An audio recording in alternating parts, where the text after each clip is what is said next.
Welcome to Expedition Self with Sam Parado, a lifelong learner and entrepreneur. Sam is the creator of the growth-producing worlds of Expedition Self, where seekers hang out so they can live a conscious life of love and personal fulfillment. As she shares 4 decades of studying, guiding, and teaching, you'll learn how to go inside and build an empowered relationship with the self. Ignite your self-development process with Sam. Hello, welcome. I'm so glad you're here. Gosh, Tuesday night. Here we go. I was thinking about the show and I thought, how could we actually start it so that everybody gets in the frame of mind that makes it the richest, most full, like fill your belly up kind of experience. And so this is what I came up with. So before I say anything about the show, I'm going to ask you 2 questions. All right, here we go. What are you working on within yourself right now? And since I last saw you, what has been playing out in your life? And how do you feel about it? Okay, big breaths. And I'd like you to just kind of drop in, right? This is that hour where you get to think about you and focus on you and hopefully take some of the things that I'm bringing and bring them into your own process. So tonight we're going to talk about this epic idea, the idea of truth. And I think about truth as the place we would like to start from. We wish we could start from, because, you know, if you show up in life with your truth, the idea of truth, well, then truth becomes that place you begin everything from. So the question we're going to explore, and I'm going to move my notes up here just a little bit, is how to make the truth more real and more of an integrated, actually, part of you. Do you think it's possible that truth isn't as true as we think it is? Well, we might find we're talking a little bit about that tonight. And we're also going to touch on all of our extra segments. And so if you'll recall, this whole hour is like a variety show growth hour. And so in this hour, we do a portion about what the actual growth process is, like talking about the process. And then we have what I call the core portion, which stands for communication, ownership, relationship, and emotions. And so each show will zero in on something around one of those topics. And then we also have our community section where it's actually an area that I'm always exploring and feel like I'm learning about all the time. So we also are working on developing our virtual community. So I'm hoping you'll help us with that tonight. And then the last part is the creative timelining. And if you watched last show, we talked about how important timelining is to kind of laying out your life through a variety of different lenses. And so tonight we're going to work on that again. Before we get started, also, we are, I want to tell you when the next shows are, because we don't go every Tuesday night, right? So our next show is a Purple Room Chat with Benny Ferguson, aka the Movement Monk, and that's going to be on Tuesday, June 18th. And then on Tuesday, June 25th, we'll be having another one of these variety growth hours, and I don't know what to call it. Can you tell I am groping for words there? Anyway, the topic for that night is going to be freedom from the inside. Freedom from the inside. Oh boy. Well, last weekend, I attended a weekend of graduation festivities and activities, and one of the events I attended was a baccalaureate, and this young student, he was he was speaking. He basically got up and started to talk about his story while he was in college and how he felt like he was a machine and that he was emotionless and he felt this incredible need to be perfect and that it got so bad and he felt so empty, which he described really so bravely, that he didn't think life was worth living. And it was so moving, really, because he was putting in words what I think so many of us really do. and we may not do it in the extreme where it's all the time, but we're just constantly pushing ourselves, constantly, feeling as if we have to override what's really going on inside to make the day work or to accomplish the things that we want to. So, I do like the excitement, right, of trying something in the moment and knowing it won't go perfectly for whatever I've decided perfect is and experimenting. But here's the thing. We're always, and I know this is true for me, I'm managing, even if I can clean my judgments out of it, which I sometimes can, then I'm also aware that I might be experiencing other people's judgments and having to create that line inside of ourselves where we don't allow that to influence or take away from that experimentation, which is really the delight, right, of being in life, is that's actually doubly hard, right? Because the truth is everybody can find something to make better or improve upon it, right? But the mindset that goes into this is twofold. Part of it is picky and part of it is creative. So that's when I think about judgment and perfectionism, it's kind of like, how do we keep sifting out and sorting to the side the part that is just trying to pick something apart just for the sake of doing it, so the intellect has something to do with itself, and the part that actually is creatively saying, hey, this is a great idea, or I'd really love I'd love you to try this because I think it would make a difference. So as a beginning tonight, I'd like you to see this show through that lens of what is she trying to create for me and what is she wanting to happen in this moment, and see if you can allow it to be exactly what it is, for what it is, without finding something to pick about it, because there's no question that I'm feeling my way. The timing on this show and all the pieces we're trying to pull together, there's a bunch, right? And I haven't gotten a chance to do this. So in some ways I'm living my dream, and in other ways I'm in this big experiment that I don't know that it always works out. And when I was on the radio show, that was my biggest thing, is I would do I have enough content? Am I going to run out? What am I going to do with that extra 10 minutes? So anyway, I'm hoping you'll be soft and gentle with me as I keep learning how to do this and make it meaningful for me and for you. Let's see, there was something else I wanted to tell you and I don't remember what it is, but it'll come back to me. But a bunch of things that you should know as we begin this show is that every show you can write in or call in, and we'll put the phone number in the chat. I don't remember whether it's the same phone number we used to use or not. Also, and if we could show this downloadable, the number 2 slide, that would be great, is that we create a downloadable page for every show. There you go, right there. And that downloadable page you can find by going to Expedition Self to the TV button /TV. And those downloadables are designed to give you something to play with and deepen your exploration with. And we hope you will go take advantage of everything that we offer. Couple big things about this show, we're offering an entire month-long course with videos and coloring sheets on the subject of reality, which is it's like a cousin, right, to the conversation about truth. The other thing that's happened since we last talked is the daily dispatch, which is a daily text that you'll receive that is now free. And so you can go and sign up for it, and you can get just a little bit of growth stuff every single day to help you stay on your program, stay focused on being inside. All right. Oh, okay. I think that's it. All right. So the next one that I would like to share with you. Actually, can we do slide number 3? Because that's the reality. You'll see that's one of the coloring pages in the reality show. Slide number 3. There it is. I claim my reality. That's really the upshot of that. Okay. I'm glad we showed that.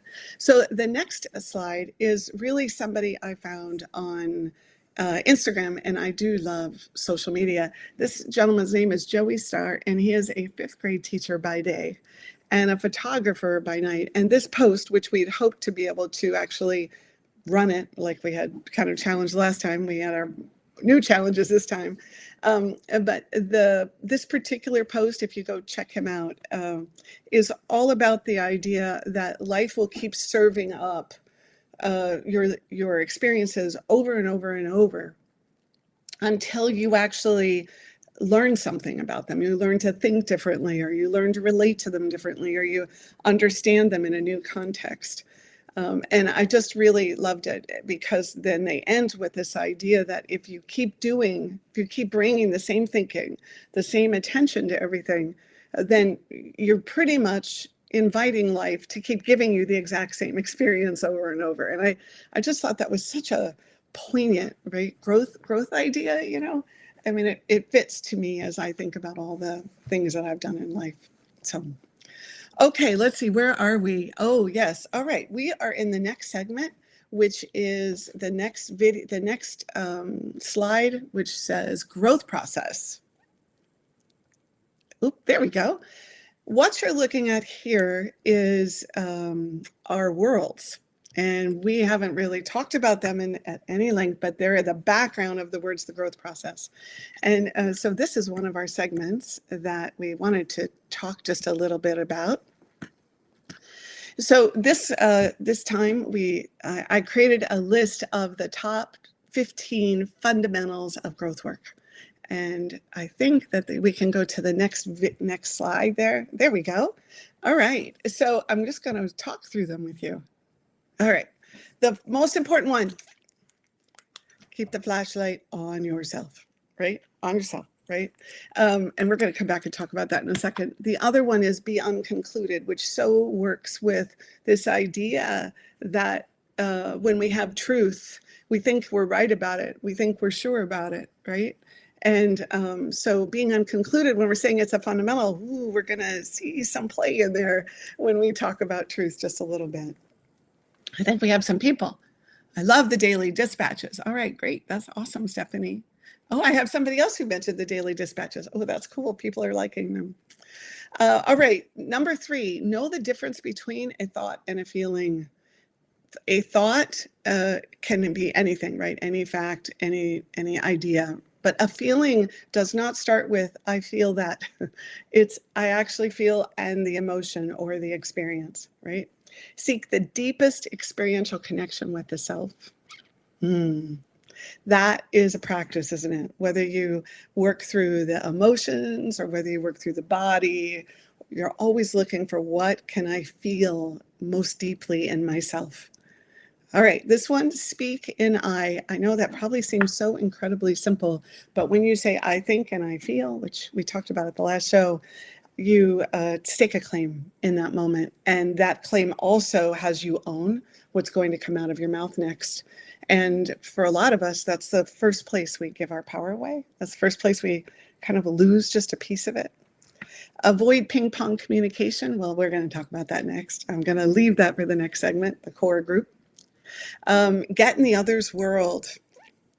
I'm going to let that one just sit there. Seek the unknown and know that you can't know. All of these we're going to come back to in future shows, and we'll do one at a time and talk about it. See the creativity in everything, right? The idea that everything in some way is in some stage of creation. I think it just so helps to remove the polarity, this is a good thing, that's a bad thing, this is positive, this is achievement, this isn't, right? If you see creativity in all, you understand that the creative process doesn't always look active, right? Explore the unwanted parts of you. Oh, that's a big one. That's like dark side, shadow self, unconscious, right? Avoid believing in your truths for too long. We're definitely going to talk about that tonight.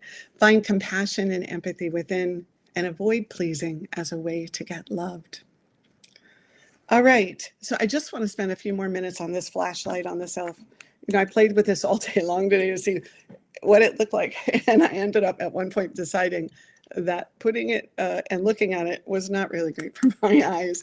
So, flashlight on the self, what it means is that every single moment that you're engaged in a conversation or in a thought about what's happening, that you are always looking at what's going on with me. What's happening with me? What just showed up for me? How did I say that thing that came out of my mouth, right? That this idea that we love, even the way our eyes are created, that we like to look outside and then it flips itself and comes back in our eyes, right? The same thing happens with us, I think, as human beings, is we love to watch everybody else. It's so clear, and identify what they're doing or what they're feeling or what they caused or how they were activated or something. But the flashlight on the self, and the more disciplined, the more rigorous we can be with it, the more I think we grow. And so here we go. Let's see. There we go. Okay. And I'm shining it very bright. I think the goal is actually to be able to bring the flashlight on the self without the harsh assessments and the harsh pushing on the self, right, to be something in some given moment, rather than just observing and appreciating and settling into it. All right. So, okay, I think I got through that piece. I'm going to do my wand, since we thought we were going to get to have music or sound as we actually went through this, but it didn't quite work tonight. So I'm going to do my wand. So our next slide will be the core, which core, the words that it represents are communication, ownership, relationship, and emotions. So I want to talk about ping pong communication. And what ping pong communication means, it's kind of like, instead of being with somebody, we're actually bouncing off of somebody, as if you had a little ping pong paddle, right? So it sounds something like, oh, my shoulder hurts so much. And then the person you say it to says, you should be on my body. It's not just my shoulder. I even have my hip, let me tell you. And I couldn't even go to work the other day. Or this one, which is, I'm so upset about what happened with my project. We missed the deadline. Oh, don't worry about it. I miss deadlines all the time. It works itself out. Just don't stress. Right? Ping pong, back and forth. All right. And here's another one. I'm struggling with my sense of hope, and I'm worrying about what's happening in the world. And this is not true. I made this up. And yesterday, I was at the store and I heard someone get all agitated and angry, and their face got all red, and they called another person really an awful, awful names. And the other person says, oh, that does sound really awful. Yeah. The other day I was at Macy's and ... where I'm going to go with there. So we're not being with each other in that ping pong game. We're waiting for the other person to get done so we can tell them what we want to tell them. Half the time, we're not even spending the energy really listening to what's being said, because we're planning the thing that we're going to say next. And so when you want to build relationship, when you want to create more intimacy, the first thing, the most important thing you can do is try to take what's going on for you, put it to the side, and then allow yourself to really be with that person and their experience, what they might be going through. And, the idea is that you can come back later and say, hey, I wanted to tell you about how my shoulder's hurting too, right? You can do that. But the being with somebody else, it has them feel heard. It has them feel seen. And the other thing that it does is it trains you to be able to be in somebody else's world and not just be in your own. I don't think that's always easy. I think every conversation I'm ever in, someone will say something and I'll go, oh yeah, that reminds me of when that happened when I was 10, or oh yeah, last week the same, or I feel exactly like they do. Well, I can't feel exactly the way they do, right? Especially if they don't get a chance to describe what they're feeling or to open up and help me understand what's happening for them. So this idea of being with somebody else, it does something else for us before I wrap this up. And that is, it teaches us how to actually be with the inside of us and the different perspectives that go on inside of us. So rather than one part of us that's driven, let's say, and pushing for a certain way of getting life done, well, now that part learns how to listen to the other parts that might be quieter voices or not even active, right? But at play inside yourself. Okie dokie. I think we're ready to go to our next slide. Let me see what that is. We're over the core one. Oh, yeah. This is a little plug for Daily Dispatch, actually. So you can see it's right on your phone. I hope that you will sign up for it. I would love to feel like all that writing I did makes somebody happy and is helpful. All right. So our next slide here is we are going to be digging into the beginnings of the core conversation today, which is our main topic, the flickering facets of truth. And if any of you saw this on social media, that light actually flickered, which I thought was super, super cool. There's so much we can say about truth, so much. You can think about it when someone says, I'm going to be really honest with you, and like what they think that all means, that's kind of interactive truth. I think this conversation, I want to make sure is that we're talking really about how you work with your own truths and how they come together to actually fortify your sense of self, so much so that you're actually able to release truths, right? Because the more we can take in the idea, let me think how to say this, the more we can take in the idea that under every truth is another truth, the more flexible we get at being able to hear other people's truths in progress, right? Because the idea that a truth is not a final space allows us to make a lot more room for people when they're somewhere in that journey, that trip that we go on as we're trying to find our truths and make sense of our truths. So, all right. I just want to stop and say that at any time, if you have a question or if you want to comment on anything that I'm saying, feel free to do so. And Chris, thank you, gave me the number if you want to call in at 202-570-7057. It would make me happy. I would love to interact on the show. Remember when I said live in my dream? That would be a dream. All right. So your sense of self is made stronger when you can speak your truth. And the whole idea of truth is based on this idea that we alter it in some way because we're afraid or we don't want to cause someone else some feeling or lose out or deal with a reaction.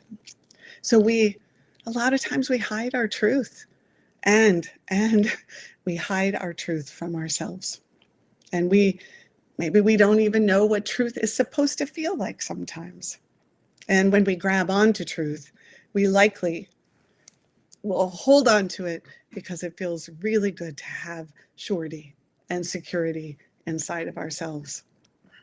I am going to talk to you about why your truth should be more like a bouncing ball or an orb that moves around inside of your inner exploration with the intent of not only finding truths by simply peeling back a piece of data that you didn't know was there, but also by dislodging truths that you've latched onto because they provide some solace and some comfort.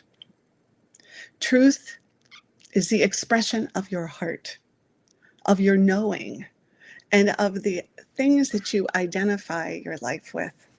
It's like the layering of sand, one shade slightly different from the next, right? Another layer, another layer.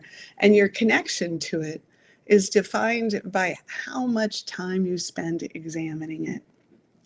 I sometimes think in our world where we're looking for quick fixes and easy hacks and everything's moving so fast, so who has time to take a truth that feels good in some way, provides comfort, and actually say, well, no, wait a minute, let me see what else is under that. I think that works against the growth process a lot, because I think that the growth process takes the time it takes. All right, so we're going to go on break now, and when we come back, we will pick it up where I've left off, and I will give you some examples of truth and see if this starts to gel for you. Times TV. In a world filled with constant noise and distractions, where finding meaning feels like an endless search. Introducing Daily Dispatch, your daily pathway to inner growth and self-discovery. Each day, receive a personalized self-growth prompt. Crafted by a seasoned growth expert with over 40 years of teaching personal mastery. Join thousands of professionals who have found clarity and purpose with Daily Dispatch. Start your free trial today and unlock a more meaningful life, one day at a time. Daily Dispatch. Discover your inner world. Live more consciously in every moment. Get your free trial at www.expeditionself.com/daily-dispatch. Imagine becoming a super influencer. Reinvent yourself, invest in your brand, and then manifest your success with a robust spheric approach. Om Times Media and Broadcasting offers a unique and multifaceted way to become the spiritual and conscious influencer you deserve to be by putting your message across our powerful platform with its proven record of integrity and excellence. Through our produced shows, Om Times offers the opportunity to become a social media TV personality, a radio show host, an Om Times magazine columnist, and a syndicated podcaster, all in one shot. By live streaming your show on Om Times TV and broadcasting it across the extensive Om Times radio and TV networks, you become more than a host. You become an ambassador and a force for positive change. Om Times. Open yourself to the possibilities. If I could be you, and you could be me for just 1 hour. If we could find a way to get inside each other's minds. Walk a mile in my shoes. Walk a mile in my shoes. Well, before you abuse, criticize, and accuse, walk a mile in my shoes. We're back. Thank you for being with me. We are talking about the flickering facets of truth tonight, as well as a whole bunch of other cool growth stuff. The end of that last commercial, I do love that commercial, but it goes with this idea of not going for perfection, but going for the experiment, right? Because that's a lot more interesting and exciting and makes life show up in a new way. So before we went on break, I said I would give you some examples of truth that I hear that people have come to the conclusion of that it is true. Always say thank you, because it's you needing to be grateful, right? It's part of being grateful. Or you can't expect people to just know what you want. You have to be willing to speak on your own behalf. And if you aren't honest with someone, it will eventually come back around to bite you. Okay, well, so those truths are the ones that we pick up as we go through life. We draw these conclusions to give ourselves some sense that we're learning something and that we're able to mature because of these truths. I remember the movie The Great Debaters. It was a movie by Denzel Washington, and Forrest Whitaker was in it. And he played this role of a very disciplined father. And I never forgot the scene. Probably because I don't like discipline, but anyway, he said, you get done. It was very stern, actually, when he said it. And the son was sitting across, and he said, you get done what you have to do so you can do what you want to do. Well, there you go. And the truth. And, you think about like what causes someone to decide that's the truth that matters to them to speak and to live by. And so there's no truth that's shared throughout life that didn't emerge from someone's real experience and a conclusion that was drawn, right? And you could say, well, they're true, or they're true for you, but they're not the only truths. And what oftentimes doesn't get like pushed up underneath that is, how did that person come to that conclusion? What about their life made that conclusion important? Why did it actually matter? But the truths we want to talk about are the ones we personally feel attached to, right? This is what goes underneath. And they're truths that become conclusions written in concrete because there are emotional attachments to them. I think about it a lot of times as barnacles, on the bottom of a boat or attached to a whale. I think they do that. I just lost what I know about this. So anyway, I was once told a story about how a woman in a marriage she worked so hard, right, to provide everything that the family needed and that her husband indicated that mattered to him. And she would make sure the dinner was on the table. She cleaned the house. She took care of herself, the children, everything that needed to get done so that things were handled on the home front so that she could feel accomplished, like she did her job well. And her truth at the time was that she was there to make things easier on her husband, that's what love was, so that he could work and he could take care of the family. And that's what being a good wife was. That's what being a good mother was. And then one day she realized that she wasn't doing this because it made it easier on her husband. And that's what loving was all about. She was doing it because she didn't want to be abandoned without a home over her head and alone. And this truth, it made itself known when he lost his job. And she had to go out and find one and start making money and leave her homemaking job to do a different one. What's hard about that is that oftentimes we don't challenge our truths until life sends us some experience that then now we have to. And I'm just going to do a little growth work plug here. That's why I love growth work. It's like stay ahead of life, what life dishes out.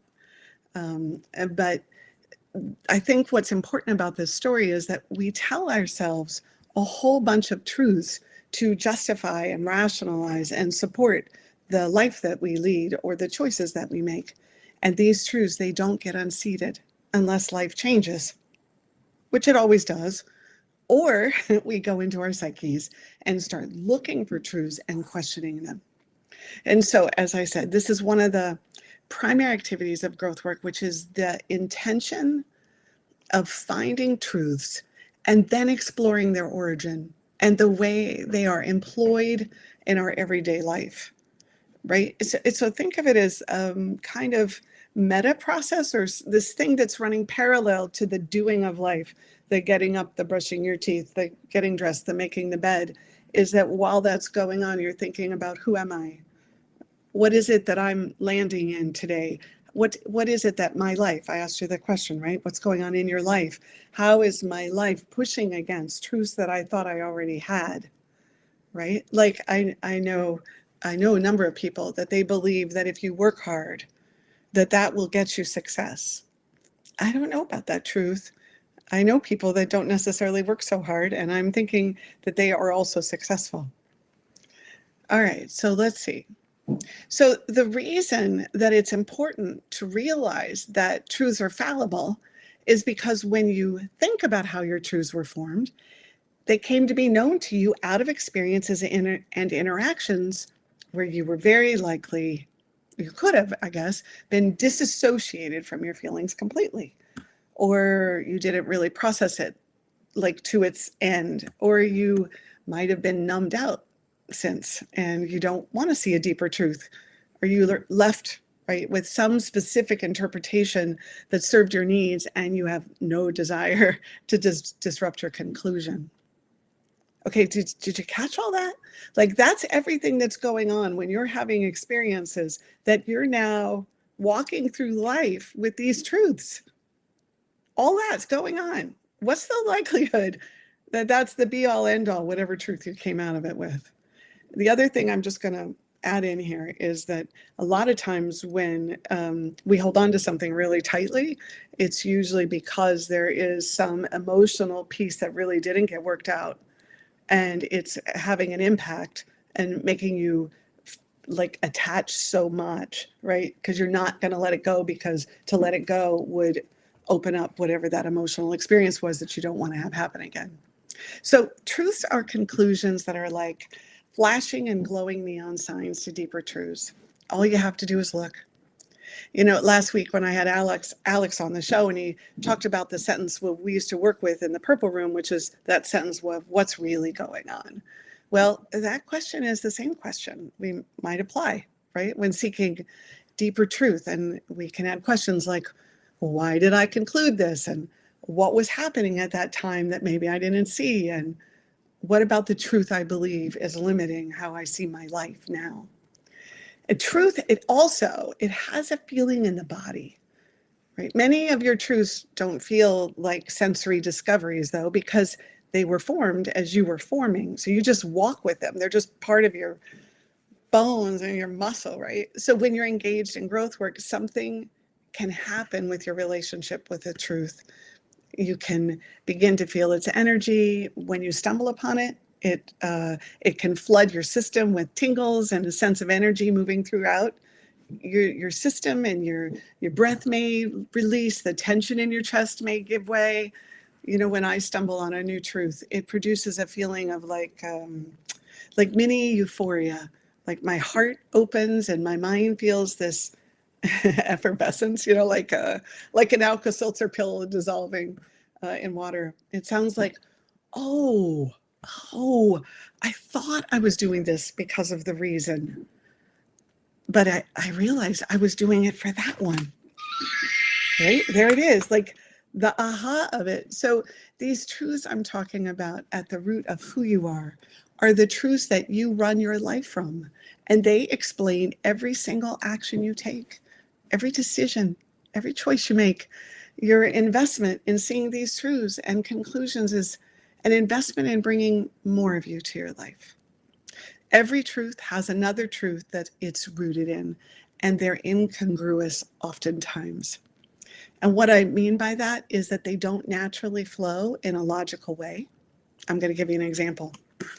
This one's a little bit about me, kind of, not completely, but so a truth about how I spend money, right? Let's say I'm loose with it. That is true, right? I don't watch it that closely. And as a result, I'm wasteful sometimes, and I spend money when I don't need to. So that truth is a belief that money is fluid, it's energy, and there's no need to hold on to it so tightly, right? That truth looks really expansive, right? I guess to some of you could say, I don't know, she sounds like she needs more discipline. But if you go on the idea that truth is an expansive one and provides like for a ton of abundance in life living, and then you dig under that truth, you'll find a very different base, right? Living inside of a constrained family environment with money issues, right? It makes sense that a deeper truth is one of, I don't want to be constrained or limited. Now that truth, right, it sounds kind of logical. You know, wherever we're constrained, we'll often seek the opposite in direct proportion, intensity to how extreme it was. But here's an interesting piece of this truth. The deeper truth has to do with how much personal attention I believe I'm deserving of. And on that level, there's a truth about believing that money is the same as a parent, and there's no way I'm allowing it to dominate me. So what's the deepest truth I could get to? Well, it's that the way I relate to money is tied inside of a power dynamic and has nothing to do with relating to it as a freeing energy, or not a lot, or not everything, and creating abundance, because holding tight and resisting being dominated by it isn't really freeing at all. All right. So, you know, earlier I spoke about the flashlight on the self. Well, it's such an essential fundamental when you're looking for truths, because you have to stay with a line of thinking, a strand that you follow and investigate and work to illuminate. And once you find your truths, you're more equipped to have truths that are not laden like with hidden agendas and secret needs and unconscious drivers. And this is so important to recognize that truths are layered in untruths. And if you can see these truths in a more pliant way, you're going to get so much more of that self-information. All right. Lastly, I want to say that some of the most powerful truths happen in the moment. And, when you're confronted with some demand or expectation of you and you are able to say yes or no. I often think the biggest payoff with growth work is getting to a place where you can stand at the precipice of a situation, like open-hearted, where you normally just roll over the top of it or avoid it or go along. And instead, your inside gut, your whole self and your heart says, I don't think this is what I want. And this is why. Or what I would really like to see happen is truth seeking. It helps you get clearer and clearer because you start to listen to more aspects and you bring them together. You weave the truths together, and then you clean up the truths by noticing that when this happens, your voice rings clearer, like it's on pitch, meaning that you hit the center of the note, right? It has a resonant volume and you're more secure in it because you've cultivated that relationship. And even as I describe these moments, when you step towards the edge of some pre-anticipated idea of the way something will go and redirect it, even that truth must be held as not always, not the only way, not the absolute, not right. Because the minute you stay there too long, you've lost the experimental, the curious, right? That in the moment kind of creativity that translates into you creating a new future. I want to describe this before we're done. If you step towards a moment when you risk your safety and comfort and you see that line and your truth is present, or you give it a voice, right?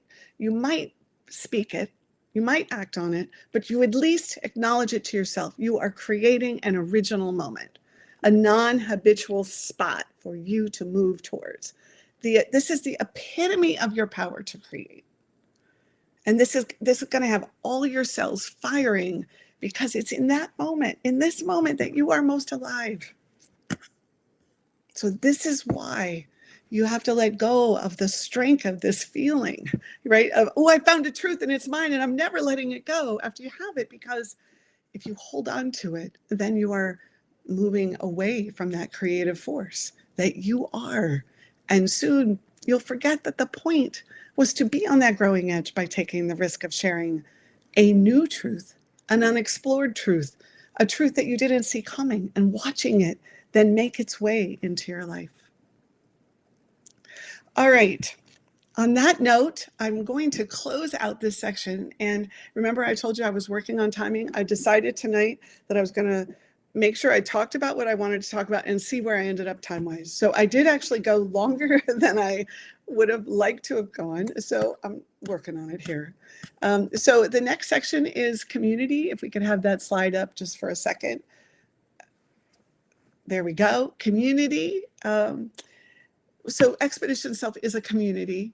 It's a burgeoning one for sure.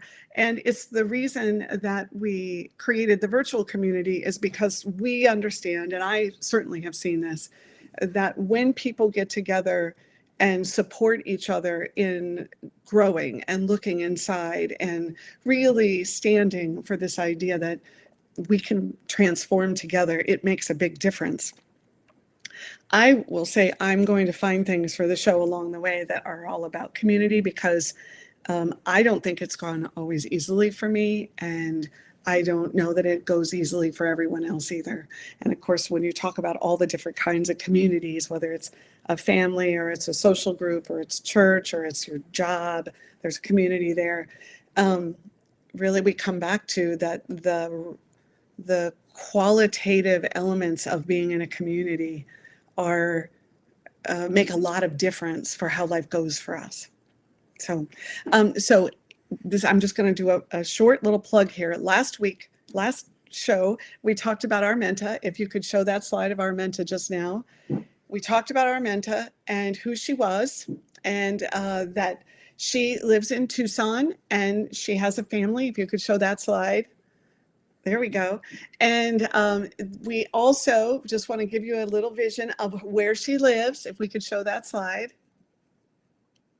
There we go.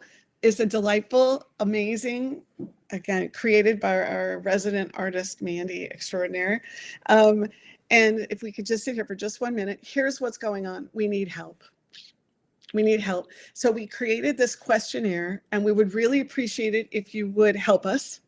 And if you do, and you include your email address, we'll send you some cool something or other for helping us. We need to talk about her story and how she met Umberto, who's her husband, and we want to name her children, and we want to know who she follows, as influencers, and we want to understand how she even got to Tucson. And we're thinking that you, our audience, have these great ideas and would have a great time helping breathe life into her story and help make the story have more specifics and more details and more nuance. So if we could go to the next slide. On our downloadables page, there's a link here for this, and you can it's a Google form thing that you can collect all your data on. And then we get to see what it is, and then we'll come back at one of the future shows and share what people said. So I hope you'll help us. All right, let's see. We've got a lot of comments that I did not comment on. So let me just say that. So Diane, you said, what would I do if I was in a conversation and it seems to be misunderstood? How do I re-enter the conversation to make some progress for the good? Well, I'm thinking that in that space, you would say the truth is, wow, I don't think it felt so good. I don't think our conversation we just had it didn't go so well for me. I'd really like to talk about something different. And then you might have a deeper truth, which is when conversations don't go well, it really bothers me, right? Now you could see that some of the truth I'm talking about borderlines with being vulnerable, like they go hand in hand. But the key is that the more you share, one of the reasons that I felt like the conversation didn't go well is because I was really attached to this or that, right? Another truth. Like just the more we speak it, the better things go. Anyway, great question. And I'm glad I circled back around that. All right. Okay, the next, we're going to leave the community conversation now, and we're going to talk a little bit about creative timelining, which is the next slide. And I'm looking over here to the left because that's where I keep my stuff too, to know where I'm at. There we go, creative timelining. So, all right, I think you can let that go, and then I'll just talk a little bit about creative timelining. All right. If you're up for it, and if you're game for it, I'd love you to grab a pencil and a piece of paper. And on that, when you do that, like if it's in front of you, what you're going to do, I'm going to hold this up. You see this little tiny spiral? See that one? Okay. So what I would like you to do, I'm going to just walk you through this for just a moment. I'm going to talk about your life, and I want you to begin at the inside of the spiral and really draw it in a way that it's close together, the lines are not touching, and go slow as I talk. And before I do that, what we've done here is we've given you a worksheet to go in with your timeline and look at your life and what you thought of yourself or how you held yourself at every age. And the idea is that you would, on that spiral, you would write in what those words are as you go around the spiral. So in that spiral, the one you can download, there's bigger space for you to write in. But right now, I'm going to just kind of walk you through this idea that you can think about your life through this lens. So, all right, here we go. So you're going to start at the center of the spiral, all right? So in this moment, I want you to go back to as young as you can remember and slowly imagine yourself walking step by step around the line that you're actually drawing. And think about how you saw you, what you felt like when you were you. And as you take step by step along with the pen, moving line by line, imagine yourself growing to a 5-year-old or a 7-year-old or a 9-year-old. And as you do that, reflect back on who you are. Think about what you look like in a picture. How did you feel in your skin? What words would you use to describe you at that age? And as you continue slowly to move your pen around that spiral, imagine that your feet are also moving around that spiral. And now you go to 11 and 12 and 14 or 16. Feel the changes in your body as I put a new age, as your pen touches the paper, and we slow down long enough just to go back and retrace with the interest of what did you think of you? What was your awareness when you self-reflected? And we'll go forward now. So we'll go 19, 23, 25, 27. I'm doing the spiral with my body. 29, 32. And who were you there? Who were you for yourself there? What did you think? Not all of it will be pretty. Not all of it will be kind.